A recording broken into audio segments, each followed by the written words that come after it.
Hello friends, సిరి kitchen స్వాగతం. నేను మీ సిరిని. ఎలా ఉన్నారు? అందరూ బాగున్నారండి? నేనైతే సూపర్గా ఉన్నానండి. అందరూ బాగుండాలి, అందులో ఉండాలి. ప్లీజ్ అండి, వీడియో నచ్చితే లైక్ చేయండి, షేర్ చేయండి, సబ్స్క్రైబ్ చేయండి. ఈరోజు విషయం ఏంటంటే, చాలామంది, అందరూ అనట్లేదు, వీడియో పూర్తిగా వినండి.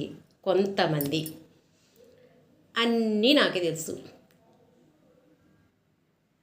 అన్నీ నేను అనుకున్నట్టే జరగాలి, అన్నీ నాకు తెలిసే జరుగుతున్నాయి, నాకు తెలీదా,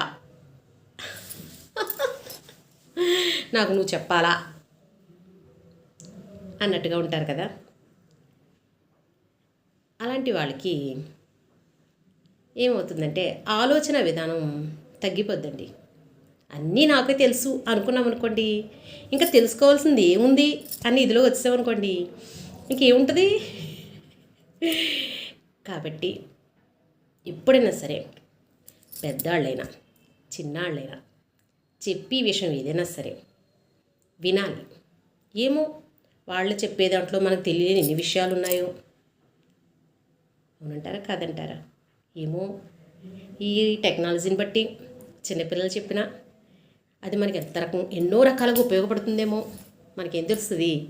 కాబట్టి ఏదైనా సరే అన్నీ నాకు తెలుసు, నాకు నువ్వు చెప్పాలా, నాకు తెలియదా,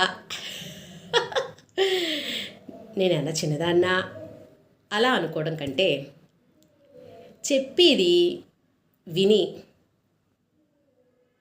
అందులో మనకి ఏమన్నా ఉపయోగపడేది ఉందా, లేకపోతే మనకు తెలియని విషయం ఏమన్నా ఉందా అనేది తెలుసుకోవడం చాలా గొప్ప విషయం అని నేను అనుకుంటాను. ఎందుకంటే మా పిల్లలు ఏది చెప్పినా నేను ముందు ఏమీ మాట్లాడను. మీకు అంతకుముందు ఒకసారి చెప్పాను, వింటాను ముందు. అంతేగాని నాకు నువ్వు చెప్పాలా, నాకు తెలియదా అనే విషయాన్ని మటుకు నేను అస్సలు ఉపయోగించను. ఆ పదమే ఉపయోగించను. అది మా పిల్లలు కానివ్వండి, ఎవరైనా సరే. ఈ అపార్ట్మెంట్లో పిల్లలు ఉంటారు, చిన్న చిన్న పిల్లలు మాట్లాడుతూ ఉంటారు, వాళ్ళు చెప్పింది అంతా వింటారు. వాళ్ళు ఎంత సంపడిపోతారో. అలాగా ఏదైనా సరే అన్నీ తెలుసు అనుకోవడం కూడా ఒక మూర్ఖత్వమేనండి. దానివల్ల కలిసి వచ్చేది ఏమి ఉండదు. అవునంటారా కాదంటారా? నవ్వుతూ ఉండండి, నవ్విస్తుండండి, ఆనందంగా ఉండండి, ఆరోగ్యంగా ఉండండి.